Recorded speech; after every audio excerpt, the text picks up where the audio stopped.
comment présenter André Markovitch? C'est très difficile parce que il est beaucoup de choses à la fois.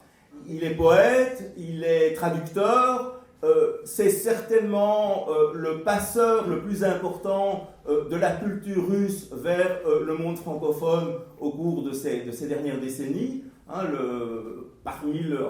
parmi les très nombreux travaux, et je ne vais pas évidemment pouvoir tous les citer, il y a eu une nouvelle traduction en français de l'intégrale de Dostoïevski, et il est parvenu à dépouiller les traductions françaises habituelles qui voulaient rendre Dostoïevski élégant et lui donner un style d'un demi-Goncourt, en retrouvant le langage réel de Dostoïevski, en retirant toute cette patine de politesse, d'écriture gentille, etc., etc. Et depuis le début de la guerre en Ukraine, André Markovitch tient sur Facebook une chronique régulière de ce qui se passe en Ukraine. Donc, il travaille sur Facebook depuis plus longtemps, depuis 2013 je crois. Hein, une partie de ce travail a été ensuite transformée dans 2 livres que vous pouvez trouver ici, qui s'appellent Partage 1 et Partage 2. Et donc il reprend une partie de chroniques antérieures, ça c'est antérieur à la guerre en Ukraine.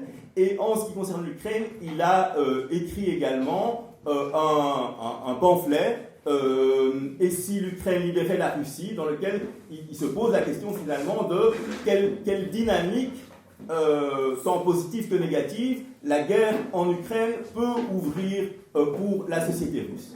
Alors ce matin, j'avais diffusé en fait des informations sur la conférence de ce soir, et une dame m'a envoyé comme réponse en disant « Mais c'était rédigé dans un style tout à fait gentil et aimable, mais ce monsieur André Markovitch, il est spécialiste de quoi ?»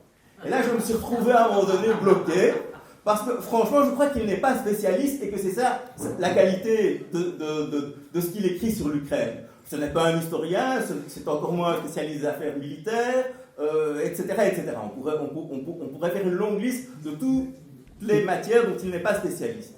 Et en même temps, justement, ce qu'il exprime, c'est quelque chose de profondément intime, de quelque chose qui est indissociable avec sa vie, et aussi avec la vie, je dirais, de toute une génération. C'est indissociable de l'histoire du XXe siècle, c'est indissociable de sa propre histoire. Il a passé son enfance à Leningrad, sa famille, pour toutes sortes de raisons, et je ne vais pas maintenant entrer dans tous ces détails, est liée depuis très longtemps à la Russie, comme énormément de juifs en Europe de l'Ouest. On a presque tous eu des ancêtres, des cousins, etc., qui venaient de cette région-là. Et donc, l'Ukraine, ce qui se passe en Ukraine, la guerre en Ukraine, l'interpelle à un double titre. D'abord comme être humain, en réagissant contre le mensonge, contre les injustices, contre les crimes, en amoureux de la culture russe, et je dirais en partie prenante de la culture russe, conscient des menaces énormes que cette guerre et Poutine font peser sur la Russie, et évidemment en personne solidaire des Ukrainiens et de tout ce que la société ukrainienne a pu apporter au cours de ces dernières années en termes de pluralisme, en termes d'auto-activité, que ce soit sur le plan syndical, dans le mouvement féministe, etc., etc. Et donc voilà, je vais passer la parole à André Markovitch. On va suivre un schéma habituel ici, c'est-à-dire il va nous parler pendant 45-50 minutes, et ensuite il y aura un débat avec la salle. Voilà. Ben merci. Ben après ce qu'a dit Laurent, moi j'ai plus rien à dire. Parce qu'il a tout dit. Et donc, qu'est-ce que vous voulez que je dise? Et de fait, quand Laurent, là, on marchait là pour arriver ici, et il m'a raconté l'histoire de cette dame qui a dit, mais ce monsieur Markovitch, de quoi il est spécialiste? Et en fait, c'est pour ça que je suis sur Facebook. Non, sérieux. Parce que tout le monde, comment dire, les gens on catégorise toujours les gens. Est-ce qu'il est écrivain? Est-ce qu'il est poète? Est-ce qu'il est traducteur? Est-ce qu'il est gaucher du pied droit? Vous voyez, il faut des catégories. Et moi, je suis juste un juif comme tout le monde. Je veux dire que je suis un être humain normal. Il y a plein de choses qui m'intéressent, et ce qui m'intéresse d'abord, c'est d'écrire. C'est ça qui m'intéresse. Et ce qui m'intéresse, c'est d'écrire d'une certaine façon. C'est-à-dire d'essayer de faire entendre en français ce que j'entends en russe. Parce que ma langue maternelle et toute ma culture, c'est une culture russe. Et ce qui m'intéresse, c'est et comment on dirait ça en français. C'est-à-dire, même quand je traduis des textes qui n'ont pas d'original, c'est-à-dire quand j'écris, c'est-à-dire je traduis. Et ma famille est de fait liée depuis on racontait l'histoire de mon arrière-grand-père à la ville de Pétersbourg.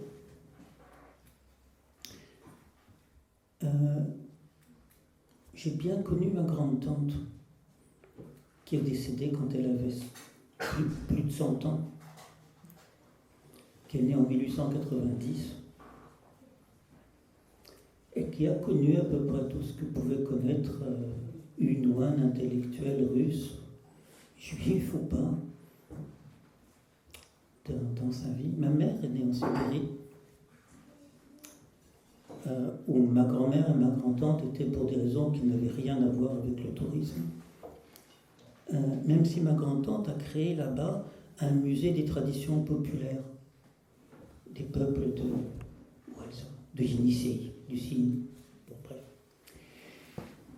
Il y avait une photo de groupe des étudiants de la génération de ma grand-tante, qui étaient donc juifs et femmes. Les juifs, on ne les prenait pas à l'université, et les femmes, même pas juives, on les prenait peu. Et donc il y avait des groupes, j'allais dire, qui se rencontraient en dehors de l'université. Et il y avait comme ça en 1910 un groupe de jeunes gens de 27 jeunes femmes, jeunes hommes. Sur ce groupe, il y en a 3 qui sont morts dans leur lit. Tous les autres sont morts de mort violente. Et parmi les 3 qui sont morts dans leur lit, 2 avaient connu la Sibérie pendant des années et des années. Et ce que j'ai gardé de la culture russe, c'est d'abord ça. Ces gens absolument indomptables. Ma grand-tante était bien plus petite que moi. Quelqu'un d'absolument indomptable, qui expliquait comment elle avait vécu la Sibérie, comment elle avait vécu le blocus de Leningrad, et tout. Et qui gardait la culture. Et qui parlait naturellement 4 ou 5 langues. Et pour lesquels il y avait une chose qui était radicalement, mais comment vous dire, pas polie, c'était de se plaindre. C'était juste, mais la phrase était juste de mauvais ton.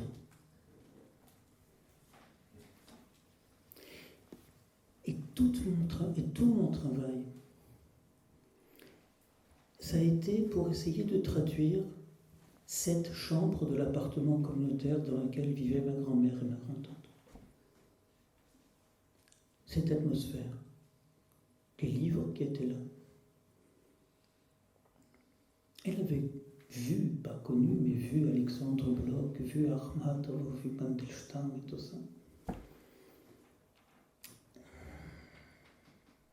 La culture russe, depuis qu'elle existe, je ne sais pas depuis quand elle existe, et qu'est-ce que c'est la culture russe?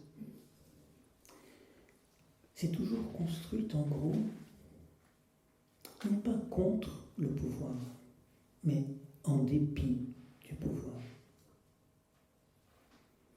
Des fois contre, mais le plus souvent malgré.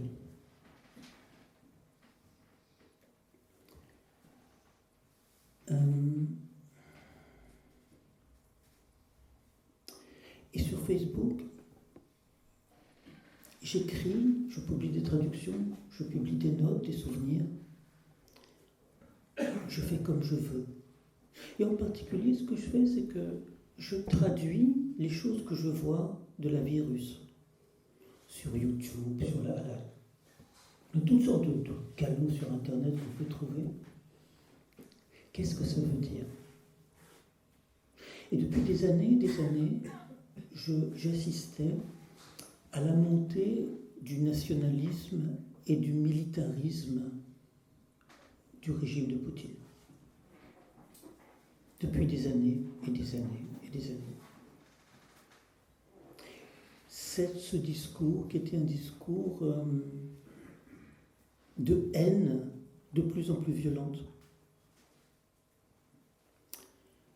de ressentiment,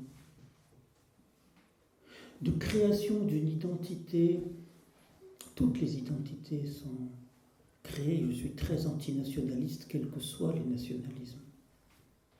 Mais de création d'une identité née du ressentiment. La rhétorique de la forteresse assiégée, pas assiégée en général, mais par cette expression que Poutine n'arrête pas d'employer, l'Occident collectif.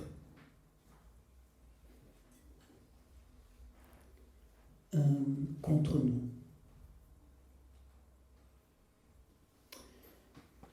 Et je sentais que ça ne m'avait pas empêché en 1915, quand il y a eu les lois mémorielles votées en Ukraine, et qu'il est devenu, et que j'ai vu cette espèce de culte qu'il y avait à ce moment-là, en 2015, 2016, 2014, de Bandera, de Shukhevich, et de tous ces gens-là que je considère pour ce qu'ils sont, c'est-à-dire des fascistes. J'ai dénoncé ça aussi.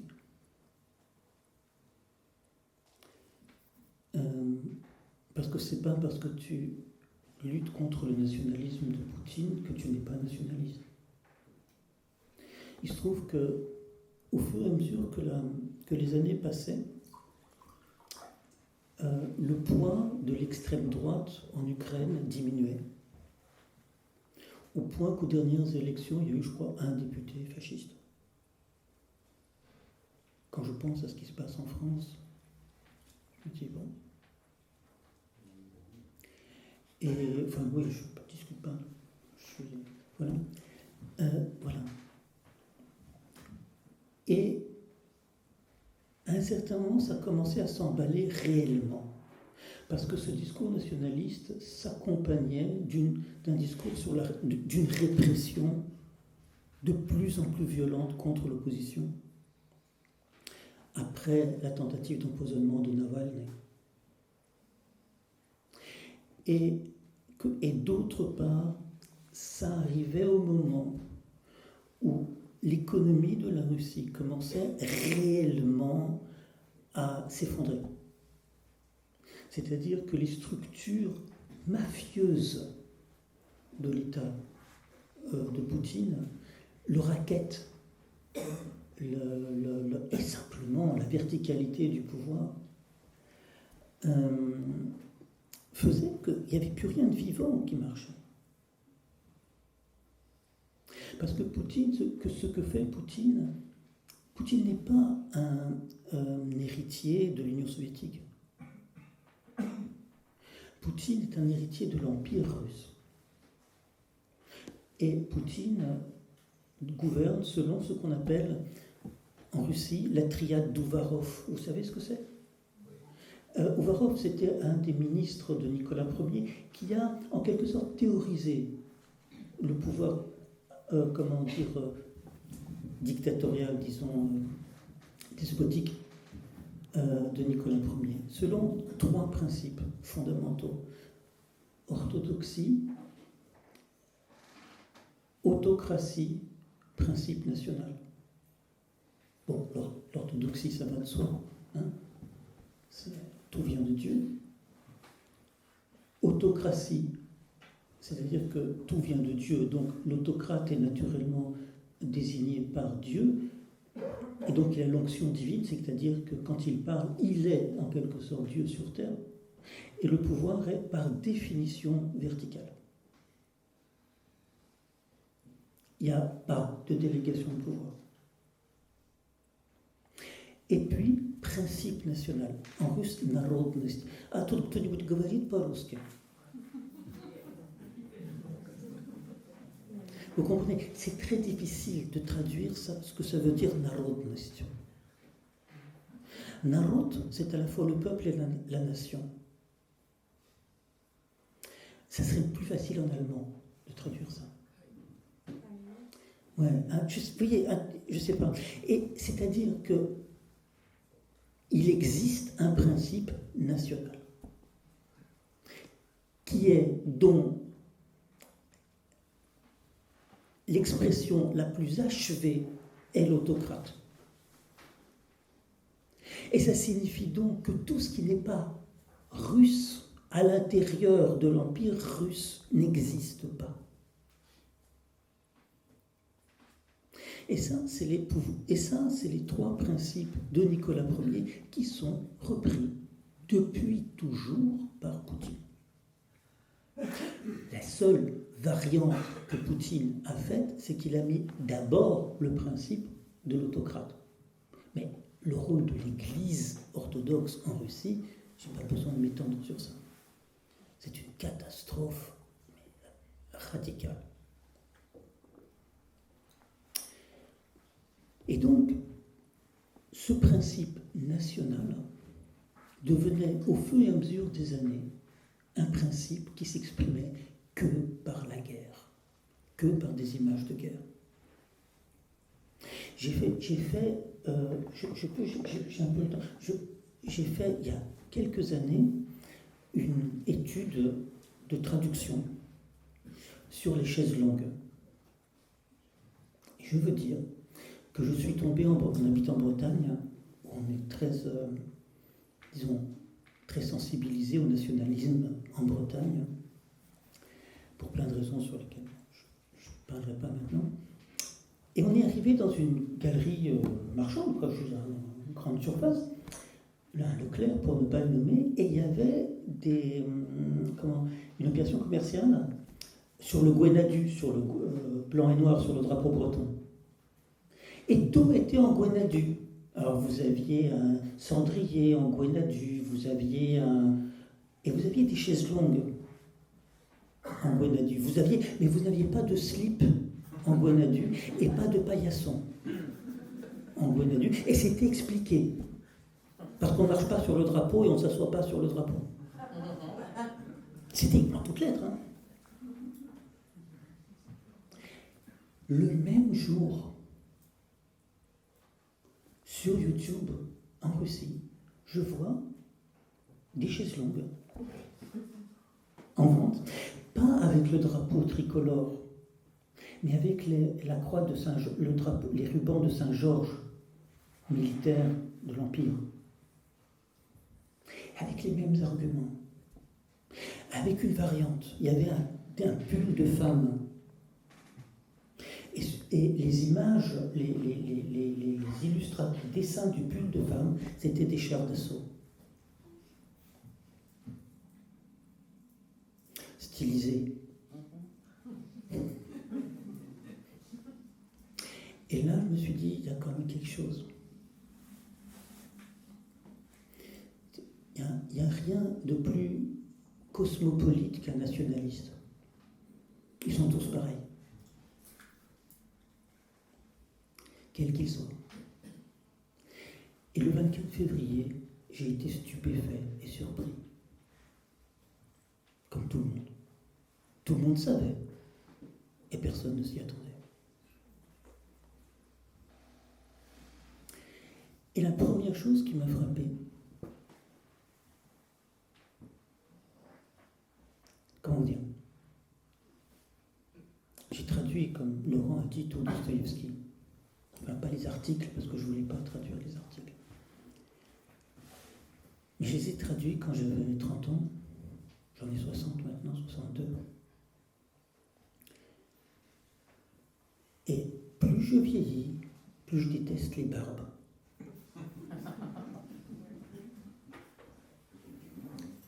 Les longues barbes. Non, vous êtes absolument innocent, monsieur. Au contraire, parce que j'adore les barbiches. Et je distingue radicalement les barbes et les barbiches. Les barbes vous apprennent comment il faut vivre. Et si vous ne vivez pas de la façon dont il faut vivre, vous êtes un traître. Ou un mécréant, qui vous voulez. Alors que les barbiches, comme celle de Tchekhov, elles ne vous apprennent pas comment vivre, elles vous montrent comment on vit. Et plus je vieillis, plus on vieillit, Françoise Morvan et moi, avec laquelle on traduit toutes les pièces de Tchekhov, et Tchekhov est l'auteur de notre vie, plus on vieillit, plus on aime Tchekhov. Parce que Tchekhov n'explique rien. Et Tchekhov ne se plaint pas. Voilà, regardez. Plutôt que de... Ça peut faire des grands discours sur le monde, regardez comment on vit. Tchekhov est l'auteur de la démocratie. L'auteur de la banalité. Et quelle vertu fantastique que la banalité. Que l'absence d'épopée, l'absence d'aventure idéologique. Qu'est-ce que c'est extraordinaire de vivre au jour le jour, juste comme ça. Et ça se passait le 24 février, et je me suis rendu compte que les premiers combats se passaient autour de la Cerisay. On ne sait pas où elle est, la Cerisay. Mais tous les personnages, après, ils partent à Kharkov. C'était là que ça se passe. Ça m'a fendu le cœur. Je me suis dit, mais ils sont en train de tuer Tchekhov. C'est idiot comme à 6h du matin, le 25 février, j'ai dit ça.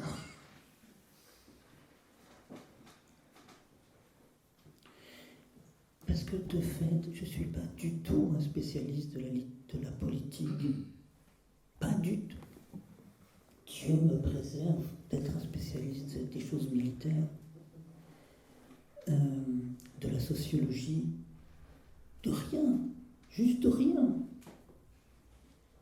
Et petit à petit, j'ai écrit, comme je fais depuis 2013, tous les 2 jours, un texte.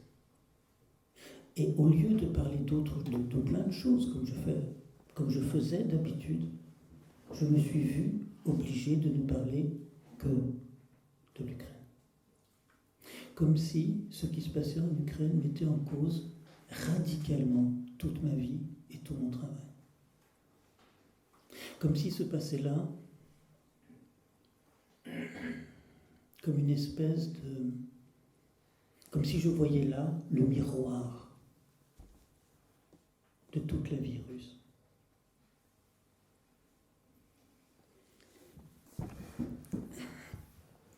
La vie russe, l'histoire russe, est une histoire de violence radicale. Une histoire de hache. Vous vous souvenez? Dans la Cerisay, les haches. à la fin. Et quand Trofimov, quand Anya, à la fin, va voir Lopakin et les dit, mais quand même, vous pourriez couper les arbres après le départ. Vous n'avez même pas le tact. Parce qu'il y a une chose qui n'existe pas dans l'histoire russe, c'est le tact. Parce que la hache, c'est la hache d'un proverbe, d'une expression toute faite. Вот идет Иван с топором идет. Il y a Ivan qui arrive, il arrive avec la hache. Ivan, c'est le paysan. Quand le paysan arrive avec la hache, il vaut mieux partir. Parce qu'il n'y a pas de quartier. Et cette hache qui est aussi là dans Dostoïevski, dans le Crime et Châtiment, et dans les poèmes d'Akhmatova et de Mandelstam, tout après, si vous voulez, je vous dirai de ces poèmes. C'est une hache qui tue des millions et des millions et des millions de gens depuis au moins un siècle et bien plus. Et face à ça, il faut toujours, moi je reviens toujours vers Pouchkine. Pouchkine a écrit un poème qui a été très mal pris par ses amis, qui s'appelle Poltava, sur ce moment glorieux, dit-il, dans l'histoire russe, où Pierre le Grand a battu Charles XII et les Cosaques de Mazeppa, et l'Ukraine est devenue définitivement une partie de l'Empire russe. Et ce poème est considéré par beaucoup de gens, et en particulier par beaucoup des amis de Pouchkine, comme scandaleux. Parce que c'est un poème impérialiste. Et pour bien des aspects, il est encore pire que ça. Mais il y a un vers qui m'a beaucoup frappé. À un certain moment, pour expliquer la création de l'Empire russe, Pouchkine dit « Tak tяжкий млад, дробя стекло, кует пулат ». C'est-à-dire, ainsi le lourd marteau, forgeant l'acier, brise, fracasse le verre. Et d'un seul coup, je me suis demandé, mais pourquoi le verre ? Pourquoi est-ce qu'il faut casser du verre pour forger l'acier ? Qu'est-ce que c'est le verre ? J'ai appris entre-temps que de fait, il y a un certain acier pour lequel il faut briser du verre. Mais la question n'est pas là. Qu'est-ce que c'est le verre dans la littérature russe ? Le verre, c'est une référence à un autre grand poète du XVIIIe siècle, Mikhail Lomonosov, qui a écrit une épître sur l'utilité du verre. Le verre, c'est tout ce que l'homme fait. Le verre, c'est tout ce qu'il y a de plus précieux, de plus fragile. Ça montre la vérité, ça permet de voir au loin, ça permet de conserver les choses. Le verre, c'est l'humanité même. C'est ça que brise le marteau de l'Empire. Ça, c'est le premier point. Le deuxième point. Très vite, au début du mois de mars, est paru dans l'agence RIA Novosti, qui est l'agence officielle du gouvernement russe, enfin pas du gouvernement, enfin bon bref, un texte théorique d'un type que je ne connaissais pas, que personne ne connaissait d'ailleurs, qui s'appelle Timofei Sergeevtsev, qui expliquait les fondements de la guerre, enfin ce qu'il appelait l'opération spéciale, et qui expliquait qu'est-ce qu'il fallait faire. Et ce qu'il expliquait, c'était la chose suivante. Les Ukrainiens n'existent pas. C'était écrit en toutes lettres. Hein. Les Ukrainiens n'existent pas. Existent des Ukrainiens qui ne comprennent pas qu'ils sont russes. Les Ukrainiens qui ne comprennent pas qu'ils sont russes sont des nazis. les nazis, il faut les éliminer. Comment les éliminer? Et tout est expliqué au début du mois de mars. La première chose qu'il fallait faire, c'était de détruire, le mot était explicite, d'éliminer les élites. La deuxième chose qu'il fallait faire, c'était détruire toutes les infrastructures civiles. La troisième chose, c'est qu'une fois que la Russie aurait occupé ces terres libérées des nazis, il ne fallait pas reconstruire. Et il fallait que pendant une génération, on rééduque les populations qui seraient restées là. Et le mot était explicite, naказать, c'est-à-dire les punir. C'était écrit en toutes lettres.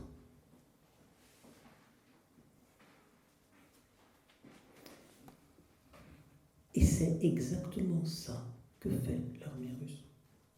Et il ne s'agit jamais de débordement. Il s'agit d'une politique délibérée, réfléchie et construite. C'est-à-dire qu'il s'est passé, au mois de février 2022, un retournement ontologique.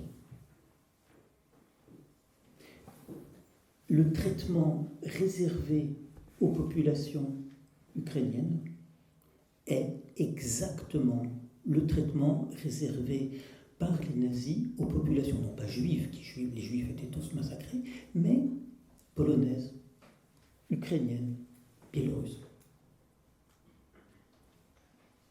Et ça, c'est pour moi la chose la plus invraisemblable et la chose la plus fondamentale. C'est-à-dire qu'au nom du discours, d'un discours anti-nazi, en prenant prétexte de l'existence de fait d'éléments nationalistes ukrainiens pro-nazis, c'est indiscutable, mais qui était au moment, en 2022, ultra minoritaire. La politique d'annexion et de russification, comment on dit ça, était une politique délibérément nazie. Et c'est insupportable. Enfin, pour moi, c'était... Imaginez que... Enfin, voilà. Encore une fois, il ne s'agit pas de dire...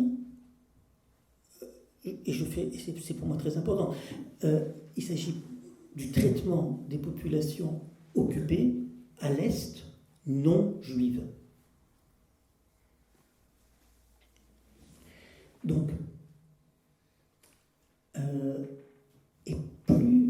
et à chaque fois, sans parler d'un autre phénomène, là encore stupéfiant, c'est les déportations forcées des enfants. On ne sait pas combien de dizaines, voire de centaines de milliers d'enfants réfugiés se retrouvent déportés et adoptables alors qu'on ne sait pas où sont leurs parents. C'est-à-dire qu'il s'agit de russifier, de transformer en petits Russes des élèves dont on ne sait même pas s'ils sont orphelins.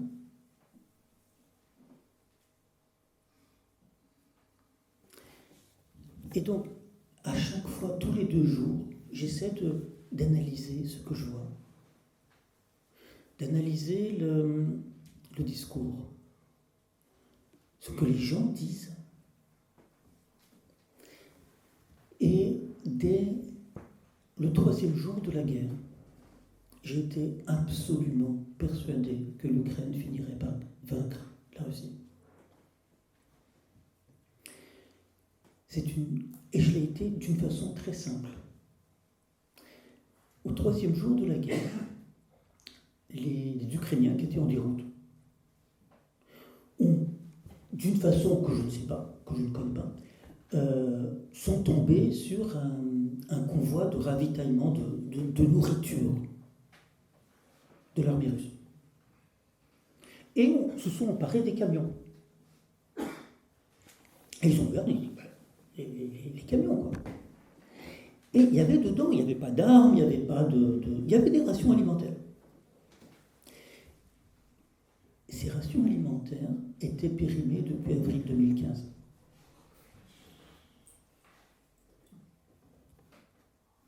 Ça prouvait d'une part que l'armée russe était là, dans le Donbass et à Lugansk, depuis ce moment-là. Et ça, personne n'en doutait. Mais qu'est-ce que ça voulait dire? Ça voulait dire que la chaîne de ravitaillement de l'armée russe n'existait pas. Ça voulait dire que, parce que concrètement, ça veut dire quoi? Que si tu envoies ça à manger aux soldats, les rations neuves qui ont été évidemment prévues, elles ne sont pas arrivées aux soldats, tu les as vendues quelque part. Et cette chaîne de la corruption est une constante de la vie russe. En Russie, tout s'achète. Tu ne peux pas servir, tu ne peux pas être un fonctionnaire en dehors d'être un policier, enfin, n'importe, même par exemple, comment dire, un type qui fait passer le permis de conduire. Si tu n'es pas corrompu, un juge, un avocat, tu ne peux pas. J'ai appris récemment, mais c'est une anecdote, mais ce n'est pas une anecdote, que 60% des conducteurs en Russie roulent sans assurance. Et pourquoi?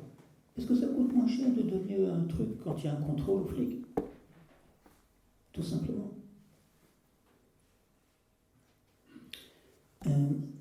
Voilà.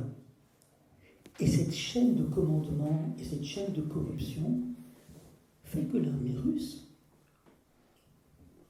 est un monstre de tous les points de vue, mais aussi de celui-là. Et j'ai vu régulièrement des trucs pareils. Tu ne crois pas, quoi. Tu vois la date de péremption du attends, c'est un fake. Mais non. Et tu comprends que c'est pas un fake parce que c'est ça en plus qui est atroce. Tu vois, maintenant, il filme ça sur l'iPhone. Donc, l'iPhone, il ne filme pas que l'image, il filme aussi ce que dit le type qui filme. Et le type qui filme, il est aussi surpris que celui qui regarde. Et tu te rends compte que les obscénités en ukrainien, c'est en gros les mêmes que celles en russe. Parce que d'un coup, il dit, tiens, c'est comme dans Astérix, tiens, je comprends le gothique, si vous voulez. Le type, il ne comprenait pas. C'est pas possible, c'est 2015. Et tout est épouvantable comme ça. Tout.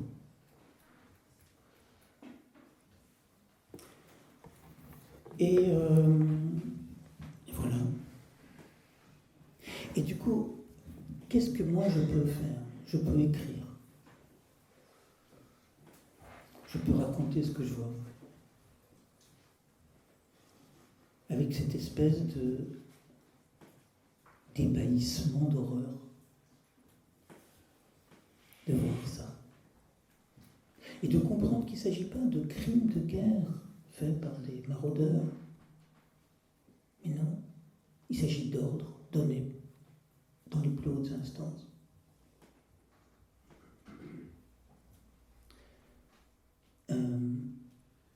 Après, il y a encore autre chose. Quand on dit les Russes, mais ce n'est pas les Russes.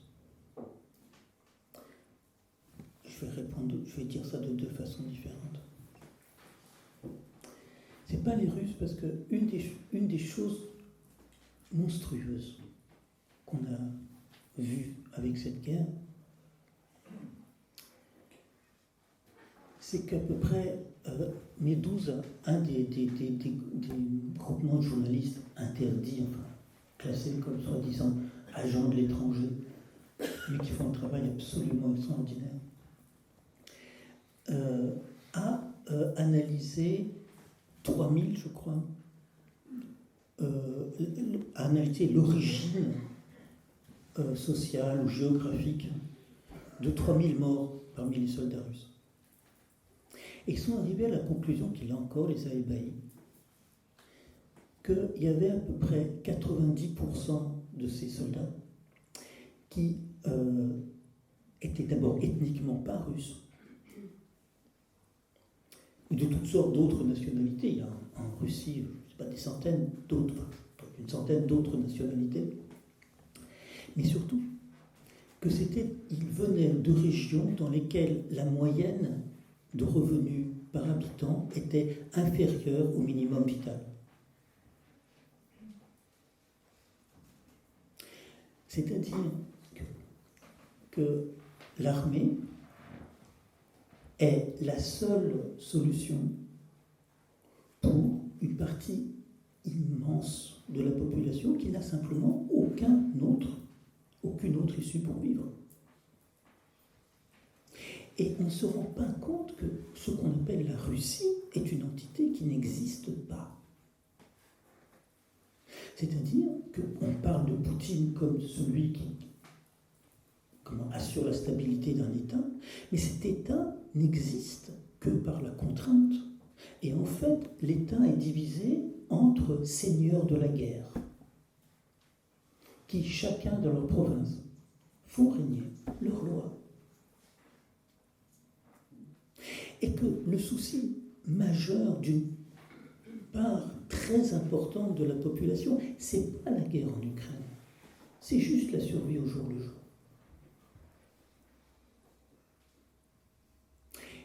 Du coup, il y a une inégalité incroyable dans l'armée russe. C'est pas l'armée russe. C'est une armée faite de peuples qui sont objectivement colonisés et utilisés comme, on appelle ça chair à canon. De là aussi, ces réactions hallucinantes de ces soldats qu'on voit fuir, mais en raflant tout ce qu'ils voient dans les maisons, en prenant les machines à laver, les télés, les trucs comme ça. Parce que pour une grande partie de ces soldats, et je ne sais pas, je ne peux pas dire quel est le pourcentage, mais visiblement au minimum 30%, il n'y a juste pas d'eau et d'électricité chez eux.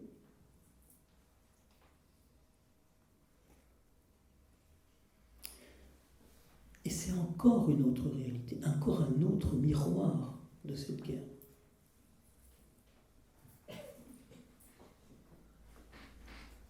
C'est pour ça que j'ai parlé de cette guerre comme d'un miroir de la Russie. Parce que la réalité de l'État poutinien s'y voit de toutes les façons possibles.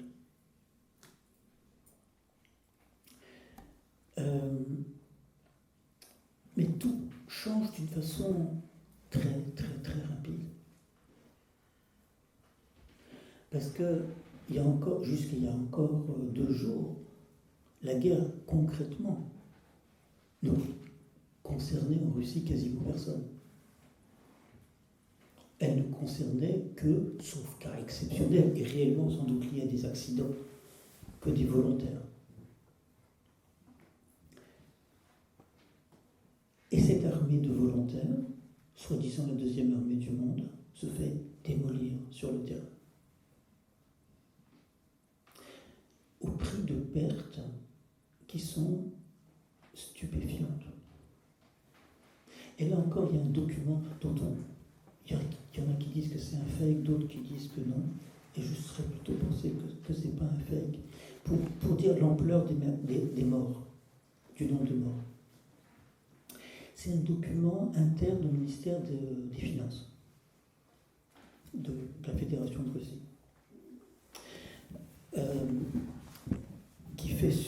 document qui fait suite à une lettre du ministère de la Défense. Le ministère de la Défense demande au ministère des Finances de prévoir une ligne budgétaire pour les dédommagements aux familles des morts. Et le ministère de la Défense donne, et c'est fin août, le chiffre. Et le chiffre, c'est 50 000. Il s'agit que de morts de l'armée. Parce que le ministère de la Défense ne s'occupe que de l'armée russe.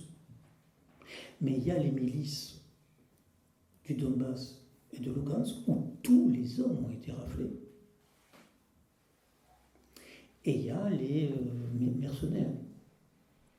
Et ça ne prend pas en compte non plus la garde nationale, qui ne fait pas partie, qui ne dépend pas du ministère de la Défense, mais du ministère de l'Intérieur.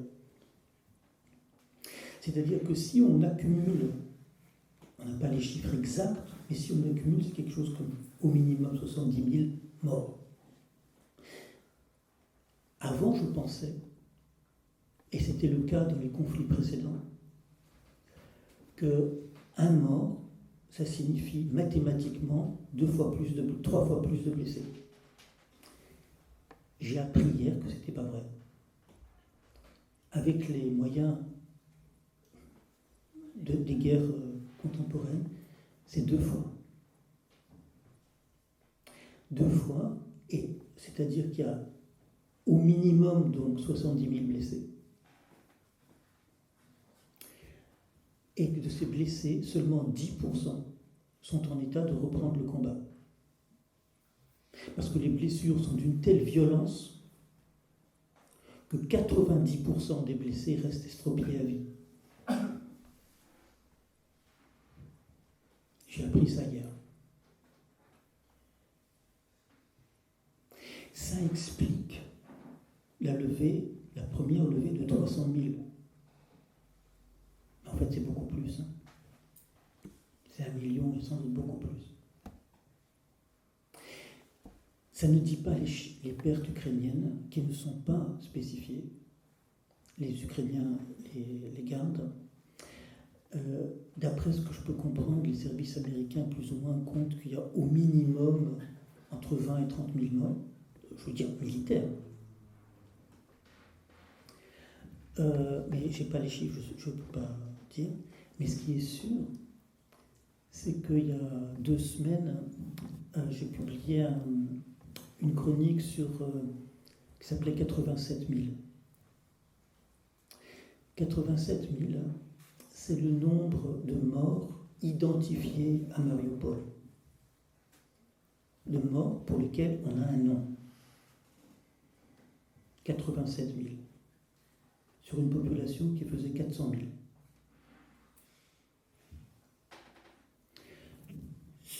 À ces 47 000 s'ajoutent 23 000, et on ne sait pas exactement combien, de corps non identifiés, ou bien disparus, ou bien dont il ne reste quasiment rien. Ça, c'est que Mariupol. Et Mariupol n'est pas la seule ville à avoir été détruite. C'est-à-dire qu'on peut estimer, il n'y a pas de chiffre, mais on peut estimer le nombre de morts civiles à au moins 200 000.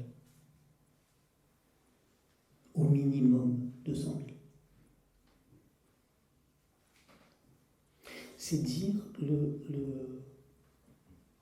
l'ampleur. Et toutes les infrastructures des zones occupées sont détruites. Ce qui est absolument fascinant quand on regarde ce qui se passe, c'est que les Russes ne tapent pas sur les cibles militaires, ou plutôt qu'il y a 10% sur les cibles militaires et 90% sur les cibles civiles. Et les cibles civiles, c'est les centrales électriques, les chemins de fer, les hôpitaux, les écoles, les canalisations. C'est-à-dire que de faire en sorte que cet hiver, les gens ne puissent pas rester où ils ont survécu. Ou que ce soit physiquement impossible de rester. C'est pour ça, c'est ça qui explique la demande pressante du gouvernement ukrainien aux habitants de sortir, quitte à aller dans les zones occupées par la Russie. Parce que la guerre n'est pas finie du tout, du tout, du tout. Et ce qui va se passer cet hiver sera de l'ordre du cataclysme. Simplement à cause de ça. Il n'y a pas de chauffage, il n'y a pas d'eau, il n'y a rien. Voilà. Après, j'ai écrit un article dans Le Monde pour dire que ce n'était pas Pouchkine qui était dans les chars de Poutine. Et qu'au contraire, j'ai toujours refusé de participer à des manifestations où les résistants ukrainiens excluaient les Russes, les opposants russes.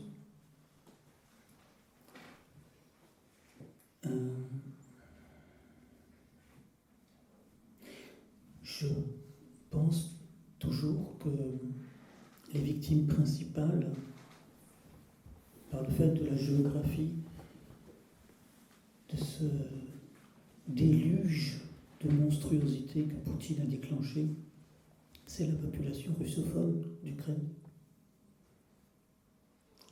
Puisque c'est là que se passent les combats.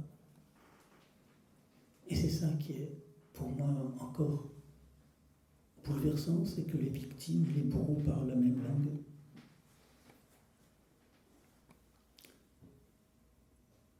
Mais que naturellement, la haine vis-à-vis de la Russie, en Ukraine, elle est, mon Dieu, tellement compréhensible. C'est aussi une autre des raisons pour lesquelles j'ai un profond sentiment de respect pour le gouvernement ukrainien actuel, qui a toujours fait attention de distinguer Poutine et les Russes, et la culture russe. Parce que dans la culture russe, comme dans toutes les cultures, il y a des fascistes et il y a des victimes des fascistes. Il y a de fait des fascistes russes, des impérialistes russes. Eh oui, il y en a. Et puis il y a des gens qui sont morts dans les camps. Il y a même des fois où même des fascistes russes sont morts dans les camps. Enfin, voilà. Tout ce que moi j'essaie de faire, tout ce qu'on essaie de faire, Françoise Morvan et moi, c'est de publier des auteurs qui écrivent contre ou en dépit, qui sont libres. C'est pour ça qu'on a aussi créé cette maison Mesure, dont on va parler plutôt demain à l'université là, à Saint-Louis, oui c'est ça. Mais ça on en parlera demain. C'est-à-dire qu'il existe une Russie qui aspire à être libre, qui aspire à être banale. Comme disait mon grand-père juif, comme tout le monde, normal. Et que ce qui se passe en Ukraine, à travers cette tragédie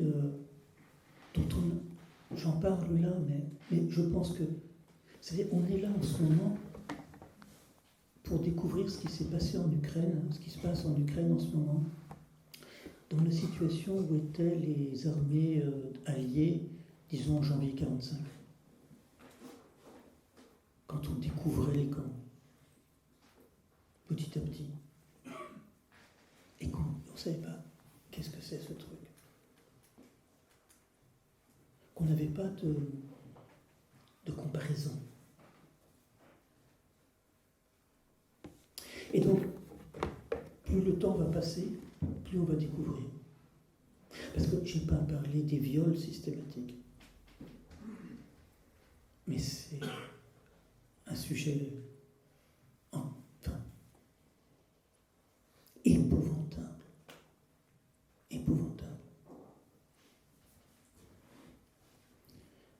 des ordres à Izium des militaires russes qui occupaient, ils interdisaient aux gens de fermer leurs portes. Les gens passaient, se servaient de tout. Voilà. Et j'ai toujours haï cette violence russe. Cette espèce de sang, quoi, de hache. Depuis le tsarisme. Et puis pendant la Révolution. Et puis sous Staline.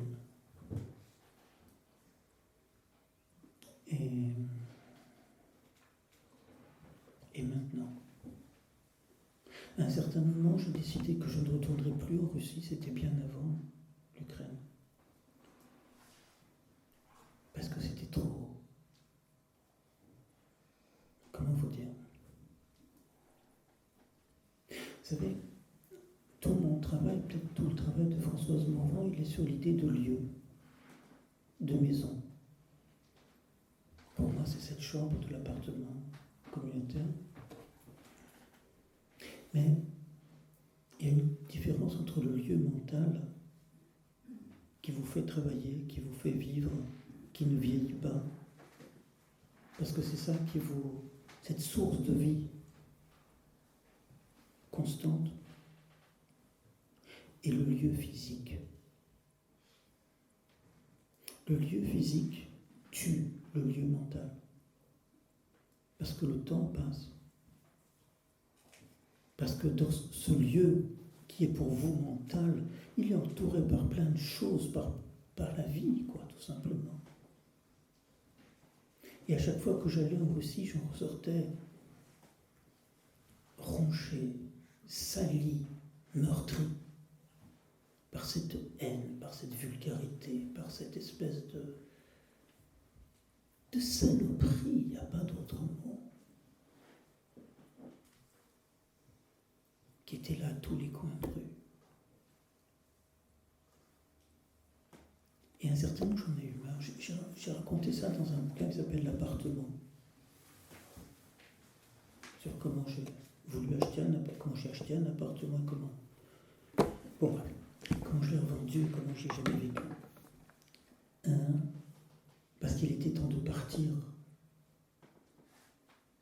Parce que je plains le temps de ma jeunesse qui son partement m'a scellé à Divillon.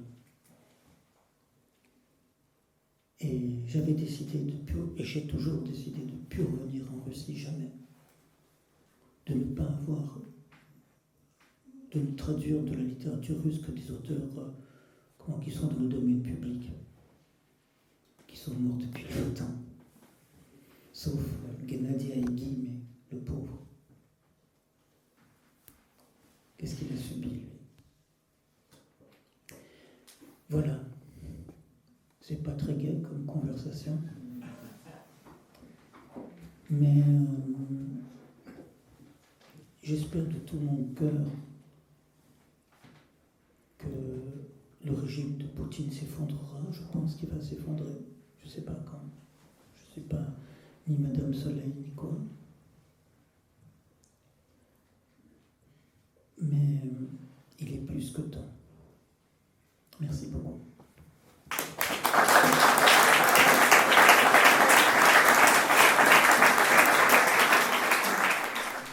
Bon, 3 questions bien concrètes auxquelles les journalistes, qui sont en général plutôt, qui suivent Zelensky, qui brodent tout ce que Zelensky dit. Donc, première question, qui tire sur les abords de la centrale de Zaporijie? Qui a envoyé... Les Russes. Pardon? C'est les Russes? Les Russes. C'est les Russes. Bon, d'accord, ok, je suis rassuré là, vraiment. Et donc, 2, qui a bombardé le camp de prisonniers ukrainiens? Les Russes, d'accord. Voilà. Encore. Non, c'est établi, il n'y a aucun problème, c'est établi. Voilà. Qu'est-ce que vous pensez de l'idéologie... Et vous savez pourquoi ils ont fait ça? Parce qu'ils avaient tellement torturé les gens. Je ne vous ai pas interrompu. Mais donc... non, mais je vous dirai. D'accord. Ils avaient tellement torturé ces gens qu'ils ne pouvaient plus être échangés. Ils les ont tués.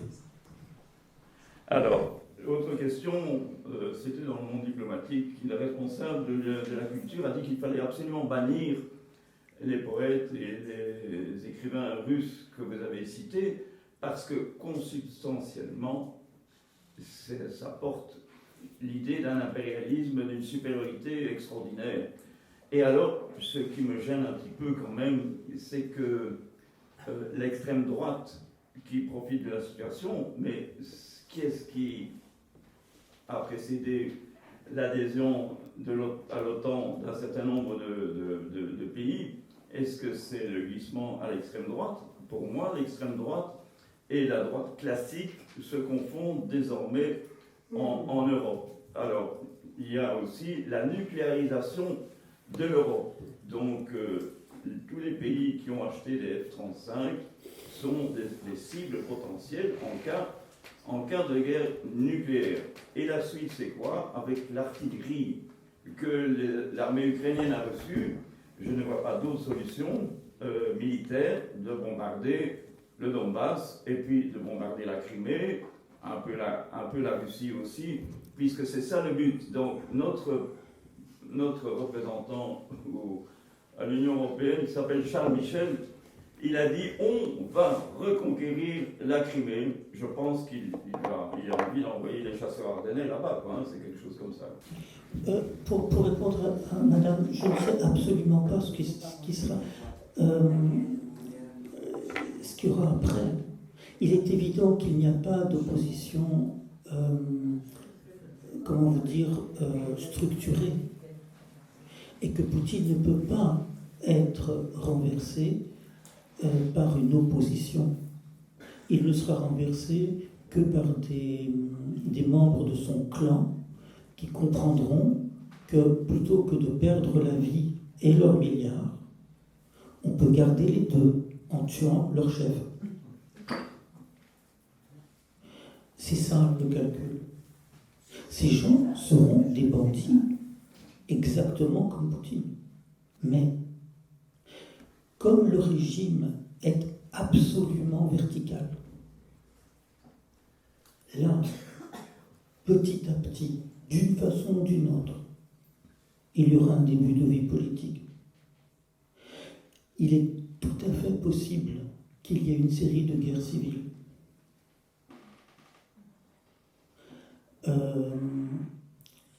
Je pourrais parler pendant longtemps de Kadyrov en Tchétchénie, qui est en fait celui qui dirige la Russie avec un autre type, Prigozhin, celui qui fait les Wagner, et qui est un type qui est un ancien bagnard condamné pour viol d'enfants. Et pour un réseau qui a monté, du temps de l'Union soviétique, un réseau de prostitution enfantine. Et qui est le bras droit de Poutine maintenant. C'est ça l'entourage de Poutine. Mais Poutine, il est arrivé au pouvoir comment? Parce qu'il était à la conjonction entre le KGB et la mafia. Ça, c'est aussi des choses établies. Voilà. Il a commencé par donner, en tant que adjoint maire démocrate, libéral de Leningrad, Sobchak, c'est lui qui s'occupait de donner les marchés et extérieurs et à l'intérieur. Et c'est lui qui a donné le marché des ports de Leningrad à la mafia.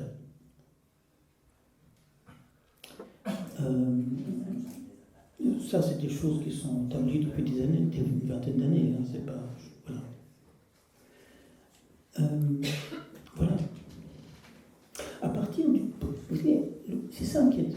Poutine, alors, le pouvoir est vertical, mais Poutine, c'est un chef de la mafia. La mafia, elle n'est pas personnaliste.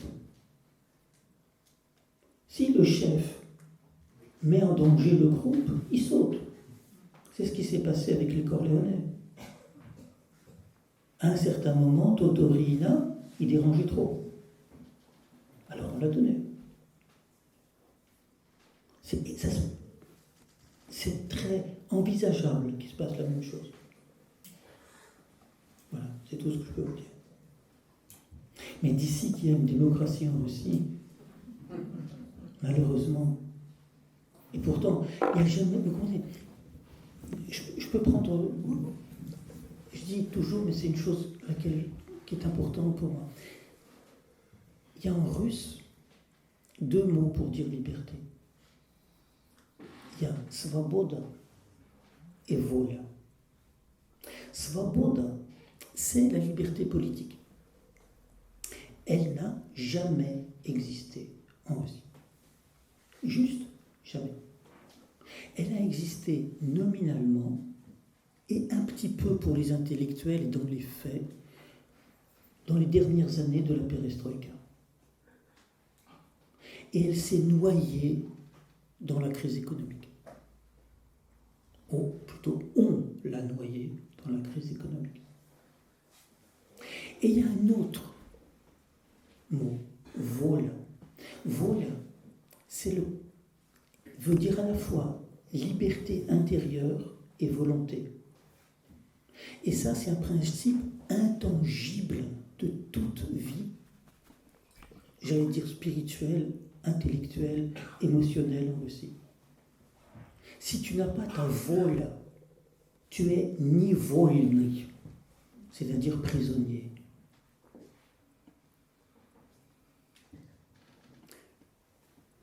L'un, svoboda, implique la liberté de tout le monde, le forum, l'agora. Vola n'implique rien. Tu peux être libre au fond d'une prison. Et voilà.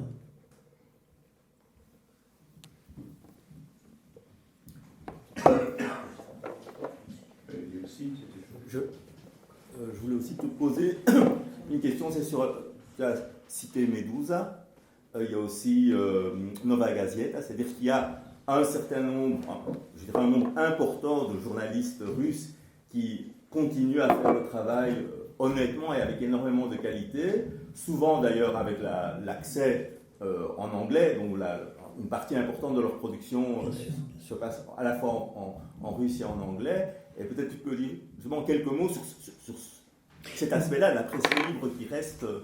Alors, cette presse libre, elle est interdite, ou quasiment interdite en Russie. Mais interdire aujourd'hui quelque chose, c'est compliqué à cause d'Internet. Et donc, elle existe. Elle n'est pas, comment vous dire, on ne peut pas acheter... Nova Gazeta est fermée. Voilà. Mais il continue à travailler, soit en exil, soit dans le pays même. Muratov a eu le directeur de la Nova Gazeta a eu le prix Nobel.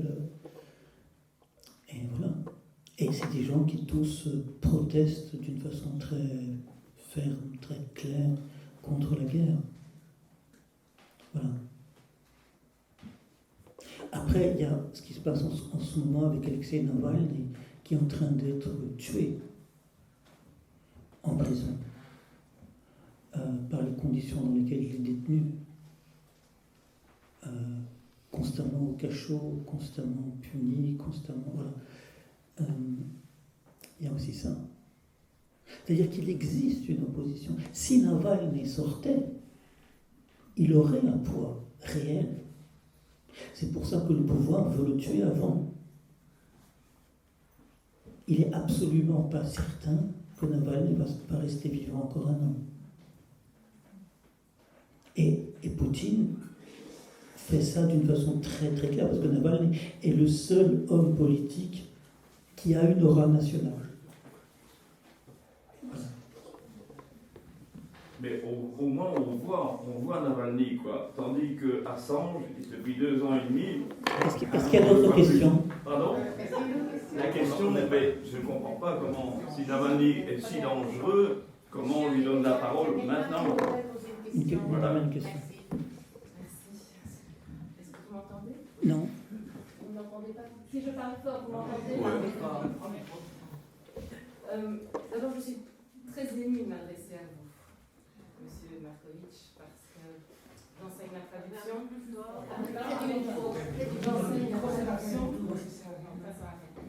Et je voulais simplement exprimer toute l'émotion que j'avais à m'adresser à Monsieur Markovitch, qui est un modèle en fait pour tous ceux qui aiment la littérature, pour ceux qui s'intéressent à la traduction, pour tous ceux qui s'intéressent également et qui se passionnent pour tout ce qui est transfert culturel et transfert linguistique. Vous avez à plusieurs reprises, Monsieur Markovitch, parlé justement avec cette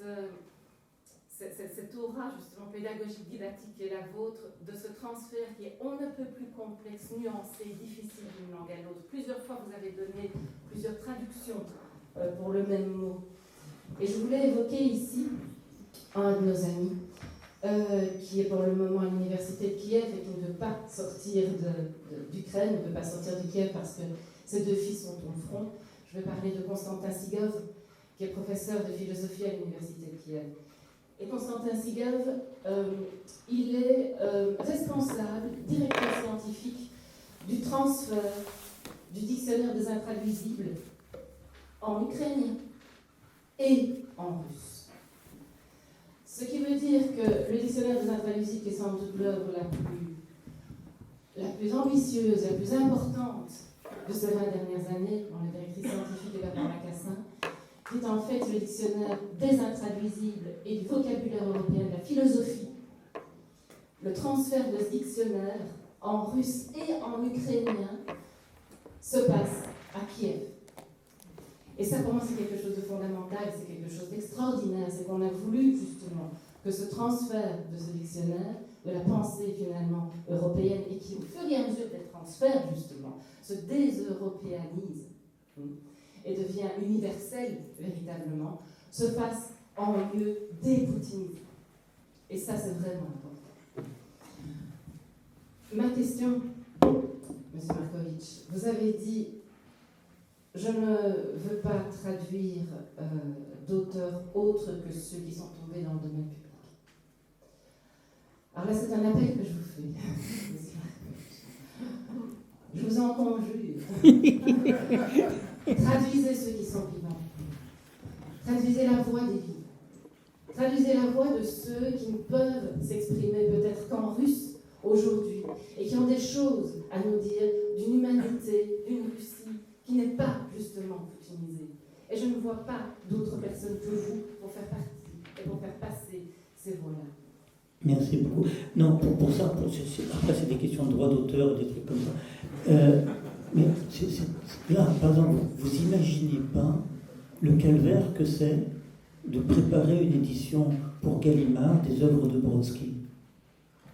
La volonté de Estate qui s'occupe des droits de Brodsky. Vous imaginez pas le truc. Non, je fais pas ça, quoi. J'ai pas de temps à perdre avec des conneries pareilles, quoi. Oh, Dostoïevski, il est mort.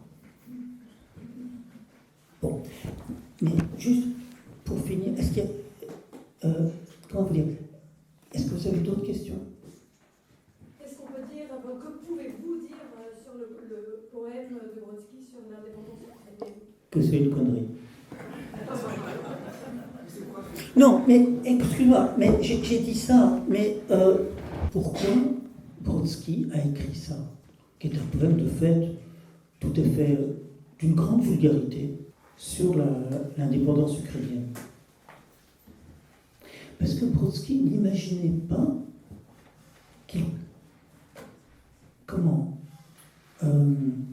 l'éclatement, non pas de l'empire russe contre lequel il s'était battu toute sa vie, mais de la culture dans laquelle il était. Et alors il l'a fait d'une façon qu'il n'aurait pas dû. Mais la raison qui l'a poussé à le faire est une raison sérieuse. Voilà. Et je ne voudrais pas que les gens qui n'ont pas lu Brodsky, la poésie de Brodsky, ne connaissent du nom de Brodsky que ce poème-là. Parce que ça serait vraiment scandaleux. Voilà. De même, Pouchkine a écrit des poèmes tout à fait insupportables. C'est clair. Mais Poltava n'est pas un poème sur la grandeur de l'Empire russe.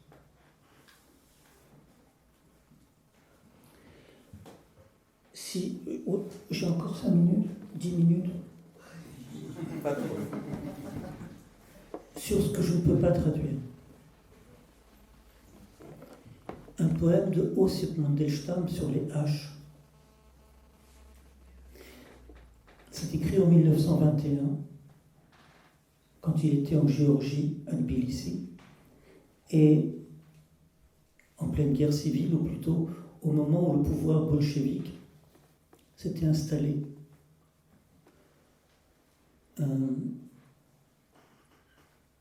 Voilà. Et il était logé dans une espèce de grand hôtel particulier où il n'y avait pas d'eau, il fallait se laver dehors. Voilà, ça c'est l'anecdote. Умывался ночью на дворе. Твердь сияла грубыми звездами. Звездный луч, как соль на топоре. Стынет бочка с полными краями. На замок закрыты ворота, и земля по совести сурова. Чище правды свежего холста вряд ли где отыщется основа. Тает в бочке, словно соль, звезда, и вода студеная чернее. Чище смерть, соленее беда, и земля правдивей и страшнее. Alors ça dit ça. Умывался ночью на дворе. C'est tout simple, je me lavais la nuit dans la cour ou dehors. Sauf que c'est pas je me lavais, parce qu'il n'y a pas de pronom personnel. En russe, tu peux sauter le pronom personnel, ça peut être je me lavais, tu te lavais, il se lavait. C'est organisé principalement par Traduki, qui est une association.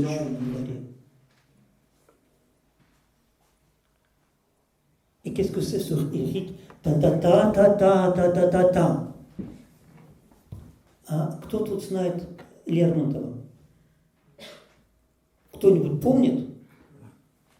Выхожу один я на дорогу, сквозь туман кремнистый путь блестит. Ночь тиха, пустыня внемлет Богу, и звезда звездою говорит. C'est le dernier poème du plus grand poète romantique russe après Pouchkine, Lermontov, qui est mort en duel au Caucase à même pas 27 ans, et auquel Nicolas Ier, apprenant sa mort, a dit Sabak, Sabachie смерть, un chien mort de chien.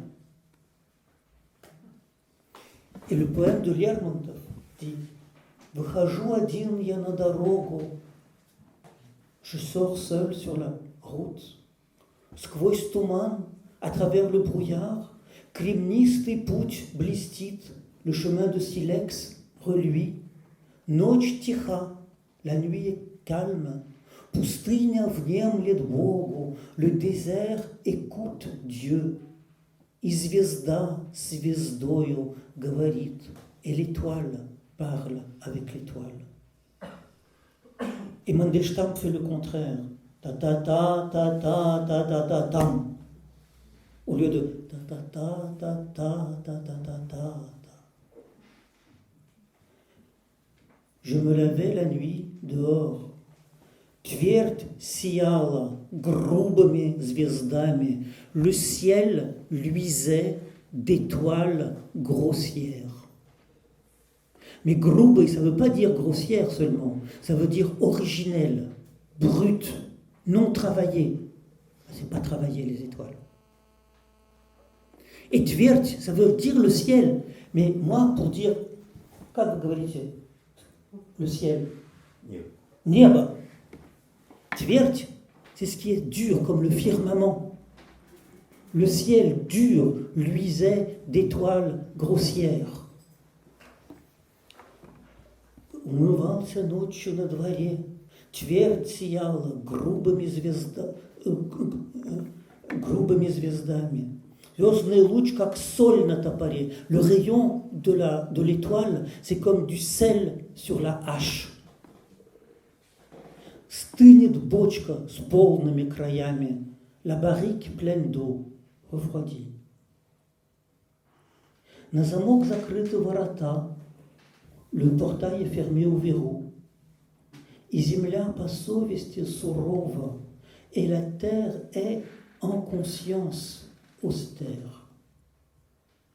Чище правды свежего холста вряд ли где отыщется основа. Je ne sais pas comment traduire ça. Ça veut dire qu'on ne trouvera pas de trame plus propre que celle que la vérité ou la justice de la toile non peinte ou de la toile brute.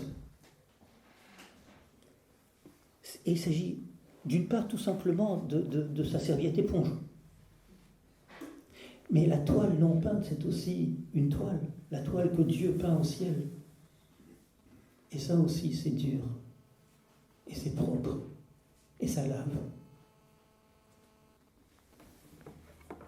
Тает в бочке, словно соль, звезда, fond dans la barrique, comme du sel, l'étoile. И вода становится чернее, et l'eau devient plus noire. Quand l'étoile, blanche comme du sel, fond dans l'eau noire, l'eau devient plus noire. Чище смерть, plus propre est la mort. Соленее беда, plus salée est le malheur. И земля правдивей и страшнее, et la terre est plus véridique et plus épouvantable. Умывался ночью на дворе, твердь сияла грубыми звездами. Звездный луч, как соль на топоре, стынет бочка с полными краями. На замок закрыты ворота, и земля по совести сурова. Чище правды свежего холста вряд ли где отыщется основа. Тает в бочке, словно соль, звезда, и вода студеная чернее. Чище смерть, plus propre la mort. Соленее беда, и земля правдивей и страшнее. Et je pense que c'est une des plus extraordinaires images de la Russie qui ait jamais été écrite.